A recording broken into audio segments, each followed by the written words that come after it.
സ്വാധ്യായ ഡെയിലി വിസ്ഡത്തിലേക്ക് സ്വാഗതം. സമയമില്ലാത്തതല്ല പ്രശ്നം, പ്രാധാന്യമില്ലാത്തതാണ്. നാം എല്ലാവരും പറയാറുണ്ട് സമയമില്ല എന്ന്. എന്നാൽ യഥാർത്ഥത്തിൽ നമുക്ക് സമയമില്ലാത്തതല്ല പ്രശ്നം, നമുക്കത് പ്രാധാന്യമുള്ളതല്ല എന്നതാണ്.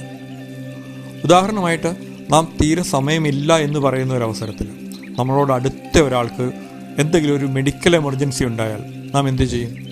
ബാക്കി എല്ലാം മാറ്റിവെച്ച് നാം അത് നടത്താനായിട്ട് നോക്കും. അതെന്തുകൊണ്ടാണ്? അത് നമുക്ക് അപ്പോൾ വളരെ അത്യാവശ്യമായതുകൊണ്ടാണ്. ഇതുപോലെ തന്നെയാണ് നമ്മുടെ എല്ലാ കാര്യങ്ങളും. നമ്മുടെ ജീവിതത്തിൽ നാം സമയമില്ല എന്ന് പറഞ്ഞ് മാറ്റിവെക്കുന്ന കാര്യങ്ങളെക്കുറിച്ച് നിങ്ങൾ ഒരു ലിസ്റ്റ് ഉണ്ടാക്കുക.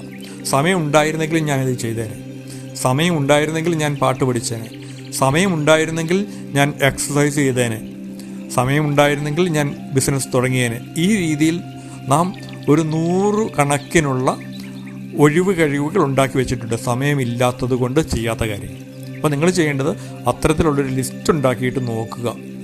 എന്തുകൊണ്ടാണ് ഞാനിത് ചെയ്യാത്തതെന്ന് നിങ്ങൾ സ്വയം ഒന്ന് ആലോചിച്ച് നോക്കുക. അപ്പോൾ നിങ്ങൾക്ക് മനസ്സിലാവും നിങ്ങൾ അതിന് അത്രമാത്രമേ പ്രാധാന്യം നൽകുന്നുള്ളൂ എന്ന്. അപ്പോൾ നമുക്ക് മനസ്സിലാക്കേണ്ട കാര്യം ഇതാണ്: സമയമില്ലാത്തതല്ല നമ്മുടെ പ്രശ്നം, നമുക്ക് അത് പ്രാധാന്യമുള്ളതല്ല എന്നത് തന്നെയാണ്. Thank you.